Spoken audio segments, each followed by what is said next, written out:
ஐபிஎல்லோட 59வது ஆட்டத்தில் நேற்று Chennai super kings Lucknow super ஜெயின்ஸோட வந்து மோதினாங்க. இந்த மேட்ச் வந்து நேற்று 7:30 மணிக்கு லக்னோவில் வந்து நடந்துச்சு. இதுக்கு முன்னாடி வந்து மே 10ஆம் தேதி வந்து Chennai super kings and Lucknow super ஜெயின்ஸ்க்கு வந்து ஒரு மேட்ச் நடந்தது. அந்த மேட்ச் வந்து வேற லெவல் அப்படின்னு தான் வந்து சொல்லணும். அந்த மேட்ச்ல ரொம்ப வருஷம் கழிச்சு சென்னை சூப்பர் கிங்ஸ் 200 ரன்னை தாண்டி சேஸ் பண்ணியிருந்தாங்க. அந்த மேட்ச்ல சூப்பரா வந்து ஊர்வில் பட்டேல் ஆடி இருந்தாரு. ஸோ இன்னைக்கு மேட்ச்ல வந்து ஈஸியா ஜெயிச்சிருவாங்க அப்படின்ற மாதிரி தான் வந்து எல்லாருமே நினைச்சிருந்தாங்க. அப்படி ஜெயிச்சிருந்தா பிளே ஆஃபுக்குமே வந்து சென்னை சூப்பர் கிங் வந்து ஈஸியா வந்து குவாலிஃபை ஆயிடுவாங்க. ஏன்னா அவங்களோட ரேஸ்ல இருக்க மற்ற டீம் எல்லாருமே வந்து ரொம்பவே வந்து சொதப்பிட்டு இருந்தாங்க. பட் என்ன ஒரு விஷயம் அப்படின்னா வந்து லாஸ்ட் மேட்ச் நல்லா போலிங் போட்ட ஜேமி ஓவர்டன் வந்து இன்ஜுரினால வந்து இங்கிலாந்துக்கு வந்து போயிட்டாரு. அவருக்கு பதில் வந்து வேற ஒரு பிளேயர் வந்து ரீப்ளேஸ்மெண்டா வந்து சைன் பண்ணிருக்காங்க. பட் ஆனா வந்து இன்னைக்கு மேட்ச்ல அவர் அவைலபிளா இருக்க மாட்டாரு அப்படின்ற மாதிரி தான் சொல்லியிருந்தாங்க. ஸோ இது ஒரு பக்கம் இருக்கல வந்து லக்னோ சூப்பர் ஜெயின்ஸ் வந்து இந்த வருஷம் ஃபுல்லாவே வந்து ரொம்ப தான் வந்து சொதப்பிட்டு இருந்தாங்க. ஸோ சென்னைக்கு வந்து ஒரு ஈஸியான மேட்ச் 2 பாயிண்ட் வந்து ஈஸியா எடுத்துடலாம் அப்படின்னு சொல்லி தான் வந்து ஆட ஆரம்பிச்சாங்க. பட் ஸ்டார்டிங்லேயே வந்து எப்பயும் போல வந்து ருத்ராஜ் வந்து டாஸ் வந்து தோத்துட்டாரு. ஸோ டாஸை ஜெயிச்ச லக்னோ சூப்பர் ஜெயின்ஸ் வந்து போலிங் வந்து சூஸ் பண்ணியிருந்தாங்க. ஸோ ஃபர்ஸ்ட் பேட்டிங் ஆட வந்து சென்னை சூப்பர் கிங்ஸ்க்கு வந்து எக்ஸ்பர்ட்ஸ் எல்லாருமே வந்து என்ன சொல்லியிருந்தாங்கன்னா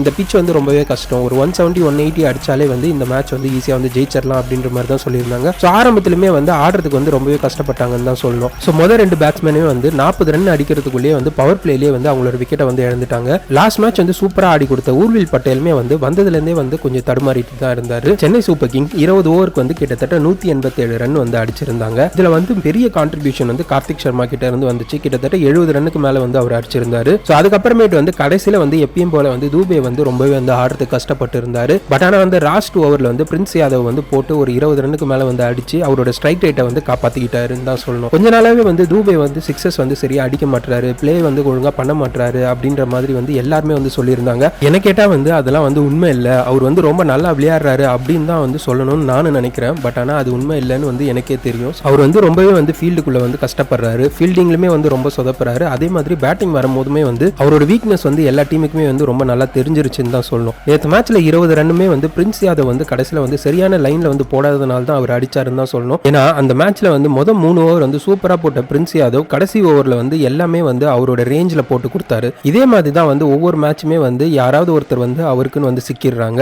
அவங்கள வச்சு ஸ்ட்ரைக் ரேட்டை வந்து அவர் தேத்திக்கிறாரு. பட் ஆனால் என்னதான் அப்படி போட்டாலுமே வந்து அதை கன்வெர்ட் பண்றதுன்றதுமே ஒரு ஸ்கில் தான். அந்த ஸ்கில்லை வந்து தூபே வந்து நல்லா பண்றதுனால தான் வந்து இன்னுமே வந்து இந்தியன் டீம்ல இருக்காரு. ஸோ இது ஒரு பக்கம் இருக்கும்போது வந்து இன்னைக்கு மேட்ச்ல வந்து சிஎஸ்கே வந்து இன்னொரு சூப்பரான விஷயம் பண்ணாங்க. அது என்னன்னா வந்து அகில் ஹுசைனை மறுபடியும் வந்து பெஞ்ச் பண்ணிட்டாங்க. அவரை போட்டு ஏன் இப்படி வந்து பந்தாடிட்டு இருக்காங்கன்னே தெரியல. லாஸ்ட் மேட்ச் தான் வந்து அவர் ஓரளவுக்கு வந்து அதிக ரன் கொடுத்தாரு. அதுவுமே வந்து பெருசா வந்து 40 ரன்னுக்கு மேல அவர் கொடுக்கவே இல்லை. பட் இருந்தாலுமே வந்து லாஸ்ட் மேட்ச் அவர் கொஞ்சம் அடிச்சிட்டாங்க அப்படின்னு சொல்லிட்டு இன்னைக்கு மேட்ச்ல வந்து அவர் உட்கார வச்சிட்டாங்க. இது என்ன ஸ்ட்ராட்டஜின்னு வந்து சுத்தமா தெரியல. ஏன்னா ஆல்ரெடி இன்ஜுரினால வந்து டீம்ல வந்து நிறைய பிளேயர்ஸ் இல்லை, இருக்கிற பிளேயர்ஸை வச்சு தான் விளையாடணும்னு இருக்கும் போது வந்து இப்படி எல்லாமே வந்து இன்டர்நேஷனல் பிளேயர்ஸ் எல்லாருமே வந்து பெஞ்ச் பண்றது எந்த விதத்துல வந்து சரின்றது எனக்கு தெரியல. நீங்க என்ன நினைக்கிறீங்கன்றத கமெண்ட்ல சொல்லுங்க. ஸோ இது ஒரு பக்கம் இருக்கும்போது வந்து இன்னைக்கு எடுத்துட்டு வந்த பவுலர்ஸ் எல்லாருமே வந்து எப்படி போட்டாங்க அப்படின்றது வந்து ரொம்பவே வந்து கேள்விக்குறியா தான் இருந்துச்சு. ஏன்னா சிஎஸ்கே டீம்ல ஓரளவுக்கு நல்லா பண்ணிட்டு இருந்தது அன்ஷுல் கம்போஜ் தான். பட் இன்னைக்கு மேட்ச்ல வந்து அவர் வந்து ஃபாஸ்டஸ்ட் 50 கம்ப்ளீட் பண்ணியிருந்தாரு. ஸோ அந்த அளவுக்கு வந்து போலிங்ல வந்து அவர் பர்ஃபார்மன்ஸ் இருந்துச்சுன்னு தான் சொல்லணும். இன்னைக்கு மேட்ச்ல வந்து 2 டீமுக்குமே நல்லா தெரிஞ்ச டிஃபரன்ஸ் என்ன அப்படின்னா வந்து லக்னோ சூப்பர் ஜெயின்ஸ் வந்து லாஸ்ட் மேட்ச்ல பண்ண எல்லா தப்புமே வந்து இந்த மேட்ச் வந்து ரெக்டிஃபை பண்ணிட்டாங்கன்னு தான் சொல்லணும். அண்ட் ஃபீல்டிங்லுமே வந்து வேற லெவல்ல இருந்தாங்க, நிறைய பவுண்டரிஸ் கட் பண்ணாங்க, அவங்களுக்கு வந்து கேச்சஸ் எல்லாருமே வந்து சூப்பரா வந்து பிடிச்சாங்கன்னு தான் வந்து சொல்லணும். ஸோ இன்னைக்கு மேட்ச்ல வந்து சூப்பரா வந்து லக்னோ சூப்பர் ஜெயின்ஸ் பண்ணியிருந்தாங்க. அண்ட் சென்னை சூப்பர் கிங்ஸ் வந்து இதுக்கு மேல வந்து பெருசா என்ன பண்ண முடியும் அப்படின்றது தெரியல. ஏன்னா ஆல்ரெடி வந்து 8 பேருக்கு மேல இன்ஜூர் ஆன டீம்ல